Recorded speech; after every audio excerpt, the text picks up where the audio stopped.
ঘর সংসারের ব্যস্ততা থেকে আজ একটু সময় বের করে মনটাকে ফ্রেশ করতে আমরা চলে এসেছি একটু বাইরে। আজকের ভিডিওটা একটু আলাদা, কারণ তোমাদের সঙ্গে শেয়ার করতে চলেছি আমাদের রথযাত্রার কিছু সুন্দর মুহূর্ত। জানো তো, রথযাত্রা অনেক দিন আগেই হয়ে গেছে, কিন্তু ব্যস্ততার জন্য সেই দিনের ভিডিওটা আর শেয়ার করা হয়নি। তাই ভাবলাম আজ তোমাদের সঙ্গে সেই সুন্দর স্মৃতিগুলো ভাগ করে নিই। আশা করি ভিডিওটা শুরু থেকে শেষ পর্যন্ত আমার সঙ্গে থাকবে।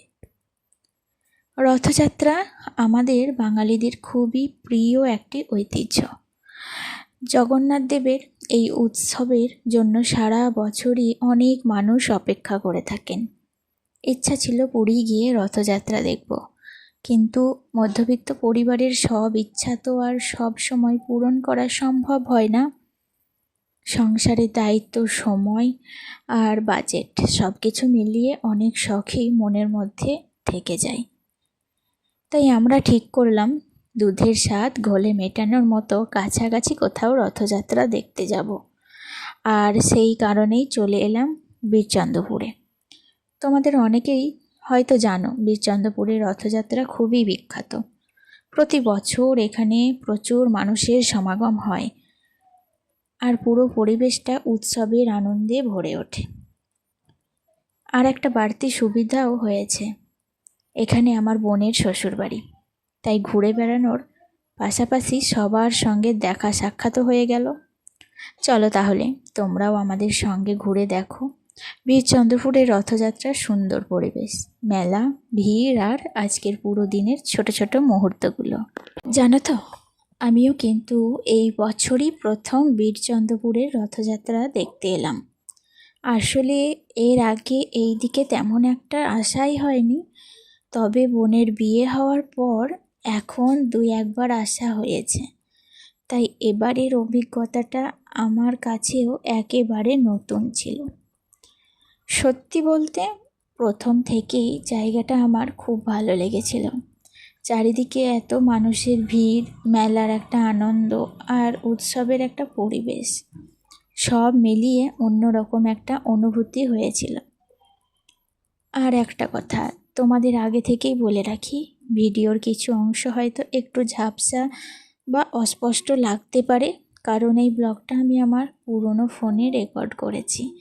যারা অনেক দিন ধরেই আমার ভিডিও দেখছো তারা জানো আমি নতুন ফোনটা বাইরে খুব একটা বের করি না, তাই ভিডিওর কোয়ালিটিতে যদি কোথাও একটু সমস্যা চোখে পড়ে আশা করি তোমরা সেটা ম্যানেজ করে নেবে। আর সেদিন গরমটা কিন্তু ভীষণ ছিল, রোদের মধ্যে হাঁটতে হাঁটতে একেবারে নাজেহাল অবস্থা। তবে হঠাৎ করেই একটা দমকা হাওয়া উঠল, আর তার কিছুক্ষণ পরেই একটু বৃষ্টি নামলো। ভাবছিলাম হয়তো বৃষ্টির জন্য ভিড়টা কমে যাবে, কিন্তু না, বৃষ্টি হলেও মানুষের উৎসাহ একটুও কমেনি। সবাই ভিজেই আনন্দ করে রথযাত্রা উপভোগ করছিল। এতক্ষণ এত কথা বলছি, কিন্তু সবচেয়ে বড় ঘটনাটাই তো বলা হয়নি। হঠাৎ করে রথ দেখতে দেখতে কোথাও থেকে একটা ছোট্ট পোকা উড়ে এসে আমার মায়ের কানের ভেতরে ঢুকে গিয়েছিল। মুহূর্তের মধ্যে সবাই খুব চিন্তায় পড়ে গিয়েছিল, চারিদিকে একেবারে হইচই পড়ে গেল। তখন সত্যি বলতে আমাদের মনে হচ্ছিল হয়তো আর রথযাত্রা দেখা হবে না। মাকে নিয়েই তাড়াতাড়ি বেরিয়ে যেতে হলো। ভাগ্য ভালো, অনেক চেষ্টা করার পর শেষ পর্যন্ত পোকাটা কানের ভেতর থেকে বের করতে পেরেছিলাম। তারপর মা একটু বিশ্রাম নিল। সব কিছু স্বাভাবিক হওয়ার পরে আবার আমরা রথযাত্রা দেখতে বেরিয়ে পড়লাম। বৃষ্টির কারণে চারপাশে অনেক কাদা হয়ে গিয়েছিল, হাঁটা চলা করতে একটু অসুবিধা হচ্ছিল ঠিকই, কিন্তু এতদিনের ইচ্ছা আর রথ দেখার আনন্দের কাছে সেই কষ্টটা যেন কিছুই মনে হচ্ছিল না। মন শুধু একটাই কথা বলছিল, আজকের দিনটা ভালোভাবে উপভোগ করতেই হবে। এরপর আমরা চলে এলাম বীরচন্দ্রপুরের বাঁকারায়ের মন্দিরে। মন্দিরের প্রাঙ্গণে গিয়ে দেখি তখন বাঁকারাই আর মন্দিরে নেই। তিনি এখন রথে চড়ে নগর পরিক্রমায় বেরিয়ে গেছেন। তাই আমরাও রাস্তার ধারে দাঁড়িয়ে অপেক্ষা করতে লাগলাম। হঠাৎ করেই ঢাক, ঢোল আর কাসরের শব্দ কানে আসতেই বুঝতে পারলাম বাঁকারাই ফিরে আসছেন। কিছুক্ষণের মধ্যেই চারপাশে জয় জগন্নাথ ধ্বনি আর ভক্তদের উচ্ছ্বাসে পুরো পরিবেশ একদম মুখরিত। আমরা সেখানে দাঁড়িয়ে সেই অপূর্ব দৃশ্য উপভোগ করছিলাম। বাঁকারাইকে যখন রথ থেকে নামিয়ে কোলে করে ভক্তরা মন্দিরের ভিতরে নিয়ে যাচ্ছিল, তখন সেই দৃশ্যটা সত্যি মন ছুঁয়ে যাওয়ার মতো ছিল। এমন মুহূর্ত সামনে থেকে দেখার অনুভূতিটা ভাষায় প্রকাশ করা খুবই কঠিন। মনে হচ্ছিল এত দূর আসাটাই যেন সার্থক হয়ে গেল।